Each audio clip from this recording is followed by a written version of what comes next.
దేవునిని ఆరాధించువారు ఆత్మతో సత్యముతో ఆరాధించాలి. ఆరాధన హృదయానికి సంబంధించింది. ఆత్మతో సత్యముతో మనం ప్రభువుని ఆరాధించాలి. దేవుడు అంటున్నాడు, ఈ ప్రజలు పెదవులతో నన్ను స్తుతిస్తున్నారు, ఆరాధిస్తున్నారు, కానీ వారి హృదయాలు నాకు దూరంగా ఉన్నాయి అని అంటున్నాడు. ఆరాధన వర్షిప్ అంటాం. ఇంగ్లీష్ అక్షరాల్లో WORSHIP వర్షిప్. ఆరాధన అంటే ఏంటో మీకు అర్థమవడానికి వర్షిప్లో ఉన్న 7 శ్రేష్టమైన పాఠాలు మనం నేర్చుకుందాం. ఆ ఇంగ్లీష్ పదాలు ఆధారంగా, ఆ అక్షరాల ఆధారంగా మనం 7 చక్కని పాఠాలు నేర్చుకుంటే ఆ వర్షిప్ అంటే, ఆరాధన అంటే ఏంటో మనకి తెలుస్తుంది. మొట్టమొదట ఆరాధనలో that is wait upon the Lord. దేవుని మీద ఆనుకోవడం, దేవుని కొరకు వేచి ఉండడం. ఎవరు నీ మీద ఆనుకుంటారో వారిని పూర్ణ శాంతి గలవానిగా ఆయన మనల్ని కాపాడుతున్నది. యెషయా గ్రంథం 40:31 దేవుని మీద ఆధారపడి, ఆయన మీద ఆధారపడ్డాం. నా సర్వస్వం నీవే ప్రభా, నాకు నీ ఉండగా నాకేది అవసరం లేదు. దేవుని మీద ఆయనే మా సర్వస్వం అనగా సంపూర్తిగా మనం ఆయన మీద ఆధారపడినప్పుడు ఆయన ఆనందించు దేవుడు అయి ఉన్నాడు. That is worship.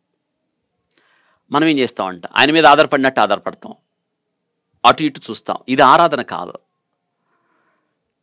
అబ్రహామును దేవుడు పిలిచిన ప్రతి సందర్భంలో, చిత్తం ప్రభువా మాట్లాడు, నువ్వు బయలుదేరంటే బయలుదేరాడు. నీ ఒక్కగానొక్క కుమారుడు నువ్వు ప్రేమించి సాకును నేను చూపించు పర్వతం మీద బలివు అన్నప్పుడు అబ్రహాం ఎదురు చెప్పలేదు. తెల్లవారినప్పుడు అబ్రహాం లేచి కుమారుని తీసుకుని గాడిదలకు గంతలు కట్టి దేవుడు చూపించు పర్వతం మీదకి వెళ్ళి ఆ పర్వతం మీద కట్టెలు బేర్చి కుమారుణ్ణి కట్టేసి దాని మీద పడుకోబెట్టి కత్తి ఎత్తాడు. That is worship. ఆయన మీద ఆనుకోవడం. అర్థమవుతుందా? Wait upon the Lord. Offer our lives as a living sacrifice. సజీవ యాగంగా మనల్ని మనం సమర్పించుకోవడం. రోమాపత్రిక 12:1 మనల్ని మనం సజీవ యాగం అవ్వాలి. సజీవ యాగం మన సొంతం కాదు. మీరు విలువ పెట్టి కొనబడిన దేవుని సొత్తు కాబట్టి మీ దేహాలతో ఆయన్ని మహింపరచండి. ఒకనప్పుడు పాపం వాడుకైంది అవయవాల్లో, దుర్నీతికి సాధనాలుగా అప్పగించాం. నేటి దినాన నీతికి సాధనాలుగా ప్రభువుకి అప్పగిద్దాం. మనల్ని మనం ఆఫర్ చేసుకుందాం, ఆయనకి సమర్పించుకుందాం. ఇక మూడోది రెస్ట్ ఇన్ హిస్ ప్రెజెన్స్. ఆయన సన్నిధిలో నిలిచి ఉండడం. అబ్రహాం ఇంకనూ ఆయన సన్నిధిలో నిలిచి ఉండెను, దావీదు ఇంకనూ ఆయన సన్నిధిలో నిలిచి ఉండను. ఆయన సన్నిధిలో మహిమ ప్రభావాలు ఘనతలు ఉన్నాయి. ఆయన సన్నిధిలో క్షేమం ఉంది.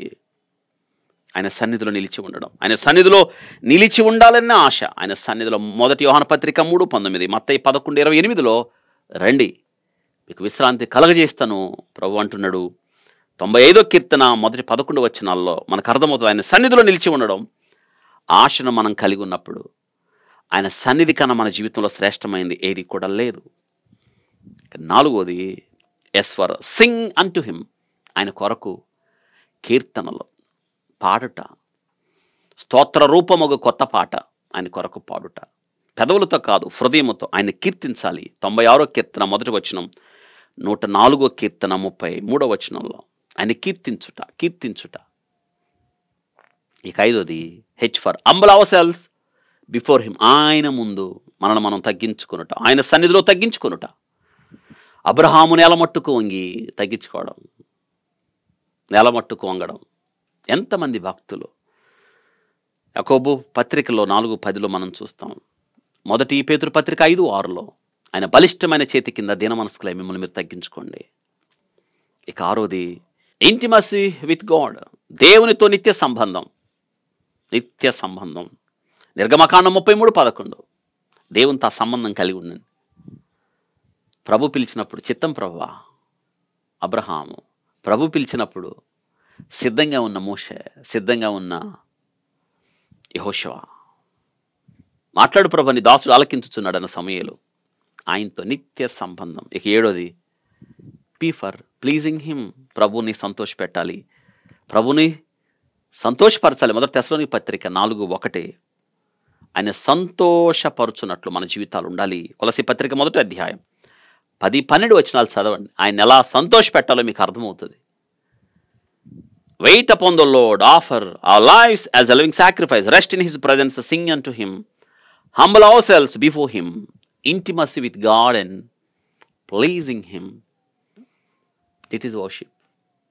7 మీలో ఉన్నప్పుడు మీరు మంచి ఆరాధికులుగా మారుతారు. సాధకం చేయండి.